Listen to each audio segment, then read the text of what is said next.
Good morning everyone, how are you? Hope so आप अपने घर में सेफ होंगे, आपने दिवाली एंजॉय की होगी और इसके बाद एग्जाम्स भी दी होंगे। हमने फर्स्ट सेमेस्टर कंप्लीट किया, अब हम सेकंड सेमेस्टर स्टार्ट करेंगे। उसके लिए आपको नई टेक्स्ट बुक आपने ली होगी, तो उसमें नए सेट से नए में फर्स्ट लेसन की हम शुरुआत करेंगे। स्क्रीन पे पहले आपको मैं कुछ पिक्चर दिखा रही हूँ, वो देखिए तो आपको पता पड़ेगा, उससे हम समझ पाएंगे कि आज हम किस विषय में पढ़ने जा रहे हैं। आपको स्क्रीन पर एक पिक्चर दिखाई दे रही है, बेटी बचाओ बेटी पढ़ाओ। भारत सरकार ने ये सूत्र बेटियों के लिए, जो भारत की बेटियां हैं, लड़कियां हैं, उनके लिए, उनको आगे बढ़ाने के लिए, क्योंकि अगर बेटियां पढ़ी लिखी होंगी, बेटियां शिक्षित होंगी, तो ही वो हमारे समाज को भी शिक्षित कर पाएंगी। तो बहुत सारी बेटियां, भारत की बहुत सारी बेटियां ऐसी हैं जिन्होंने हर क्षेत्र में, कई क्षेत्रों में अपने नाम रोशन किया। आज कोई भी क्षेत्र ऐसा नहीं है जहां बेटियों ने अपना वर्चस्व स्थापित नहीं किया हो। ऐसी कुछ बेटियों की फोटो यहाँ पर मैं आपको फिर से दिखाती हूँ। आप में से बहुत सारे लोग इन्हें पहचान गए होंगे। कल्पना चावला, अंतरिक्ष यात्री। तो इन्होंने अंतरिक्ष यात्री मतलब बेटी का, एक लड़की का अंतरिक्ष में जाना, ये भी अपने आप में एक बहुत सम्मानजनक बात है। इसके अलावा भी कुछ है। आप में से कितने लोग इन्हें पहचानते हैं? ये है मिताली राज, जो हमारी इंडियन वुमेन्स क्रिकेट टीम की कैप्टन है और बहुत ही अच्छा प्रदर्शन करती है हमेशा क्रिकेट ग्राउंड में, और अपनी टीम का इनका बेहतर प्रदर्शन दिखाई देता है। जी हाँ, ये है झांसी की रानी लक्ष्मीबाई। एक बेटी होते हुए भी, एक महिला, एक औरत होते हुए भी इन्होंने किस तरह दुश्मनों का सामना किया और अपने झांसी को अपना कब्जे में ही रखा, मतलब दुश्मनों के हवाले नहीं होने दिया। यहाँ तक कि अपना महल, अपने बच्चे और दुश्मनों का भी सामना इन्होंने डट कर किया था। तो ऐसी बहुत सारी बेटियां, इसके अलावा भी विज्ञान क्षेत्र में भी कई वैज्ञानिक हैं, महिला पायलट बन चुकी हैं। इतना ही नहीं, महिला आजकल ऑटो, कार ड्राइवर्स वो भी चलाने लगी हैं।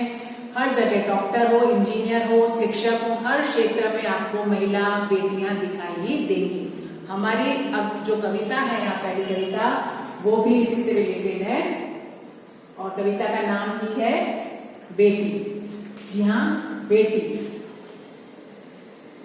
पढ़ना लिखना, तरक्की करना, दुनिया में उजियारा फैलाने में नारी कभी भी पीछे नहीं रही है। हालांकि पहले के समय में ऐसा था कि बेटियों को पढ़ने का अवसर नहीं मिलता था, उनको बाहर निकलने नहीं दिया जाता था, इसलिए वो पिछड़ापन रहता था, वो कभी आगे नहीं, उनको आगे बढ़ने के मौके नहीं मिले थे। लेकिन हाँ, जब मौका मिला तब स्त्री ने, महिला ने बता दिया कि वो किस मुकाम तक जा सकती है। वह खुद स्वाभिमान से जीकर भी स्वनिर्भर बन सकती है। स्वनिर्भर बनना, किसी के ऊपर डिपेंड रहना नहीं चाहती। आजकल की बेटियां और माँ बाप भी आज शिक्षित हैं, इसलिए वो चाहते हैं कि हमारी बेटी किसी के ऊपर, मतलब ऐसी कोई परिस्थिति नहीं आए जब किसी के ऊपर निर्भर रहना पड़े उसे। वह सम्मान की अधिकारिणी है, उसे भी वही सम्मान प्राप्त होने चाहिए जो इस समाज में पुरुष को है। क्यों महिला किसी भी क्षेत्र में किसी भी तरह से पीछे रहे? समाज और राष्ट्र की उन्नति में नारी का महत्वपूर्ण योगदान है, मतलब वो योगदान दे सकती है। आज अगर अपने घर को आगे बढ़ाएगी, अपने समाज को आगे बढ़ाएगी, तो ही हमारा देश भी आगे बढ़ सकता है। तो इस कविता में एक बच्ची की आशाएं, एक बालिका की, बेटी की आशाएं हैं, उसकी भावनाएं हैं, वो व्यक्त की गई हैं, और उसका आत्मविश्वास कि मैं कुछ कर सकती हूँ, अगर मुझे मौका मिले तो मैं आपको आसमान भी छूकर दिखा सकती हूँ, मैं इस तरह से दुनिया को रोशन कर सकती हूँ, इस बेटी कविता में बताया गया है। तो चलिए कविता भी पढ़ते हैं। ये कविता आपको लर्न भी करनी है, एग्जाम में ये लिखने के लिए भी आती है। बेटी हूँ मैं बेटी, मैं तारा बनूंगी, तारा बनूंगी, सहारा बनूंगी। बेटी हूँ मैं बेटी, कि मैं बेटी हूँ लेकिन मैं लड़की हूँ, लेकिन लड़की बनने के बावजूद मैं तारा बनना, श्रेष्ठ बनना, चमकना चाहती हूँ। जिस तरह तारा आकाश में चमकता है, अगर अंधेरा होगा, चांद नहीं होगा, तो भी एक तारा भी अपनी छोटी सी झिलमिलाहट से आकाश को प्रकाशित करता है। तो मैं भले बेटी हूँ, भले मैं छोटी हूँ, अगर आप मुझे समझते हैं मैं कमजोर हूँ, तो मैं ऐसा बिल्कुल नहीं हूँ। मैं तारा बनना चाहती हूँ। तारा बनना, सहारा बनना, किसी को सहारा, आश्रय देना, कि मैं अपने परिवार, अपने बलबूते पर अपने परिवार को, अपने माता पिता को और अपने समाज को भी आगे बढ़ा सकती हूँ। मैं बेटी हूँ, मैं किसी से भी कम नहीं हूँ। गगन पे चमके चंदा, मैं धरती पे चमकूंगी, धरती पर चमकूंगी, मैं उजियारा करूंगी। बेटी हूँ मैं बेटी, कि मैं बेटी हूँ, लेकिन मैं गगन पे जिस तरह चांद चमकता है, अपना रोशनी फैलाता है, अपनी शीतलता प्रदान करता है, उस तरह मैं धरती पर रहकर अपनी रोशनी फैलाना चाहती हूँ, समाज को प्रकाशित करना चाहती हूँ। भले मैं किसी भी क्षेत्र से जुड़ी हूँ, भले मैं शिक्षा के क्षेत्र में हूँ, भले मैं डॉक्टर बनकर, भले मैं वैज्ञानिक बनकर, पायलट बनकर, मजदूर बनकर, किसान बनकर, किसी भी तरह से मैं दुनिया में धरती पर रोशनी फैला सकती हूँ। मैं उजियारा, उजियारा मीन्स उजाला देना, प्रकाशित करना। तो मैं इतनी अपने में क्षमता रखती हूँ कि मैं धरती पर जिस तरह चमक कर, अपना उजाला फैलाकर अपना नाम रोशन करना चाहती हूँ, आत्मनिर्भर बनना चाहती हूँ। मैं बेटी हूँ, मैं किसी से भी कम नहीं हूँ। पढ़ूंगी लिखूंगी, मैं मेहनत करूंगी, अपने पांव चलकर मैं दुनिया को देखूंगी, दुनिया को देखूंगी, मैं दुनिया को समझूंगी।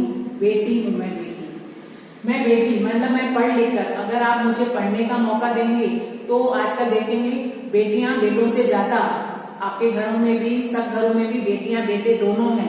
अगर सगे भाई बहन नहीं है तो कजिन्स में, रिलेटिव्स में भी ऐसा देखते हैं कि बेटियां बेटों को पूरे मौके दिए जाते हैं, उनको पढ़ाया जाता है। हालांकि वो पीछे है ऐसा नहीं है, लेकिन आज बेटियां लड़कों से ज्यादा, लड़कियां लड़कों से ज्यादा पढ़ लिख कर आगे नाम रोशन करना चाहती हैं, मेहनत करना चाहती हैं। तो मैं मेहनत करके पढ़ूंगी लिखूंगी, जो भी है वो मेरे पास अपने पांव चलकर, अपने पांव पर खड़े रहकर, अपने पांव पे खड़े रहना मीन्स आत्मनिर्भर बनना, कि मुझे अगर मेरे माँ बाप पढ़ाते हैं तो मैं इतना तो कर सकती हूँ कि अपने पैरों पर खड़ी हो जाऊं, मुझे किसी के सहारे की, किसी के भरोसे डिपेंड रहने की मुझे जरूरत नहीं पड़े। मैं इंडिपेंडेंट, स्वतंत्र जीवन जीना चाहती हूँ। मैं अपने पांव चलकर दुनिया को देखना चाहती हूँ, दुनिया में जो लोग हैं उनके बारे में समझना चाहती हूँ, उनकी बुराइयां अच्छाइयां समझ सकूं, मुझमें इतनी समझ शक्ति होनी चाहिए। दुनिया को देखना, दुनिया को समझना। दुनिया में रहते हैं हम, तरह तरह के लोगों से मिलते हैं, तरह तरह की मुश्किलों का सामना करते हैं। अगर पढ़े लिखे हैं, हम अपने पैरों पर खड़े हैं, आत्मनिर्भर हैं, तो हम दुनिया की मुश्किलों का सामना आसानी से कर सकते हैं। तो मैं बेटी हूँ, मैं पढ़ लिख कर आने वाली हर समस्या को हल कर सकती हूँ, अपने पांव पर खड़े रह सकती हूँ। मैं बेटी हूँ, मैं किसी से भी कम नहीं हूँ।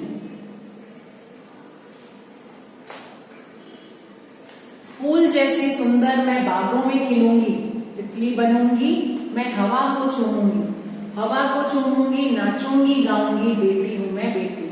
यहाँ पिक्चर में भी आपको दिख रहे हैं कि बेटी पढ़ रही है, बेटी दौड़ रही है। तो फूल जैसे सुंदर, जिस तरह फूल सुंदरता प्रदान करते हैं, बागों में खिलते हैं, बागों में खुशबू फैलाते हैं, उसको सुगंधित बनाते हैं, आकर्षित करते हैं कि हम जाते हैं तो हमें लगता है कि बगीचे में फूल खिले हैं, तो उसकी तरफ हम आकर्षित होते हैं। तो वैसे जैसे फूल बागों में खिलते हैं, वो भी इस दुनिया रूपी बाग में वो खिलना चाहती है, अपना जीवन इस तरह सुवासित करना चाहती है, खुशबू अपनी इस तरह फैलाना चाहती है कि लोग उसकी भी प्रशंसा करें। तितली बनूंगी, मैं हवा को चूमूंगी। तितली देखी होगी आपने, उड़ती है एक जगह से दूसरी जगह, जब तक वो अपना फूलों के रस तक, अपनी मंजिल तक नहीं पहुंच जाती, वो इधर से उधर मंडराती रहती है, घूमती रहती है और फिर वो अपने लक्ष्य तक पहुंचती है। वैसे ही बेटी भी तितली बनकर घूमना चाहती है, हवा में उड़ना चाहती है, स्वतंत्र जीवन जीना चाहती है। हवा को चूमना, घूमना, नाचना, गाना, मतलब एक तरफ वो स्वतंत्र जीवन जीने की भी आशा रखती है, आत्मनिर्भर बनने की आशा रखती है, और उसको बंदी में, मतलब घेरे में न रखा जाए। पहले के समय में औरतों का यही था, बेटियों को, बहुओं को, औरतों को उसमें रूढ़िवादी विचारों में बांधा गया था कि बाहर नहीं निकलना है, पर्दा रखना है, किसी से बात नहीं करनी है। लेकिन आज ऐसा नहीं है। आज बेटी बागों में जिस तरह खिलना चाहती है, जैसे फूल खिलते हैं, वैसे तितली बनकर जगह जगह घूमना चाहती है, दुनिया को देखना, दुनिया को समझना चाहती है, हवा को चूमना चाहती है, हवा में घूमना चाहती है, नाचूंगी गाऊंगी, मतलब मस्त स्वतंत्र अपना जीवन जीना चाहती है। बेटी हूं मैं बेटी, मतलब वो बेटी है, वो किसी से भी कम नहीं है। तो इस कविता में हमने देखा कि बेटी किस तरह से अपनी भावनाओं को व्यक्त कर रही है। वो बता रही है कि भाई मैं पढ़ लिख कर अपनी भावनाओं को व्यक्त कर रही है। पढ़ लिख कर वो दुनिया में उजाला करना चाहती है, तितली की तरह घूमना चाहती है, उड़ना चाहती है, नाचना गाना चाहती है, मेहनत करना चाहती है और किसी के ऊपर भी निर्भर नहीं रहना चाहती। इतना ही नहीं, वो अपने आत्मविश्वास, मुझ में इतना विश्वास है कि मुझे कभी भी बेटों से कम समझा नहीं जाना चाहिए। और हमें भी, हम समाज में रहते हैं, हम अगर आगे आएंगे बेटियों को बचाने में, बेटियों को पढ़ाने में, उनको किसी भी तरह से रोकथाम नहीं करेंगे तो ही बेटियां अपना नाम रोशन कर पाएंगी। होप सो आपको ये कविता समझ में आई होगी। अच्छे से इसको पढ़िएगा, इसका भावार्थ भी समझने की कोशिश करिएगा और आपको ये कविता लर्न भी करनी है। इसके मीनिंग सब देख लेते हैं। सहारा, आश्रय या आधार, गगन, नभ, आकाश भी लिख सकते हैं। चमकना, जगमगाना, यहाँ पर इसका मतलब उन्नति करना है। बेटी जो चमकना चाहती है, उन्नति करना चाहती है, आगे बढ़ना चाहती है। उजियारा, उजाला, प्रकाश। तितली, रंग बिरंगा उड़ता हुआ पतंगा, पतंगियों जो आप गुजराती में कहते हैं वो। मुहावरे हैं, तारा बनना यानी श्रेष्ठ बनना, सबसे ऊंचा, आगे बढ़कर तारा बनना चाहती है। हवा को चूमना, मंजिल पाना, अपना लक्ष्य पाना, हवा में घूमना, मंजिल, जैसे तितली लक्ष्य अपने मंजिल को पहुंचती है, वैसे ही बेटी भी हवा को चूमना चाहती है। अपने पांव पर चलना, आत्मनिर्भर बनना, सब अपने पांव पर चलते हैं, हम वैसे पैर पर तो चलते हैं, लेकिन पैरों पर चलना मतलब मुहावरा है आत्मनिर्भर बनना, यानी किसी के भी ऊपर डिपेंड नहीं रहना, वो सेल्फ डिपेंडेंट रहना चाहती है। तो इस तरह से ये मीनिंग और मुहावरे टेक्स्ट बुक में, आप पहले टेक्स्ट बुक में से देखिए कविता लिखेंगे, शब्दार्थ लिखेंगे और मुहावरे लिखेंगे। उसके बाद हम क्वेश्चन आंसर्स समझेंगे और लिखेंगे। होप सो आपको ये कविता समझ में आई होगी। इसको लिखकर अपने सेकंड सेम की नोटबुक बनाना स्टार्ट करिएगा। Okay, thank you, have a nice day, stay safe.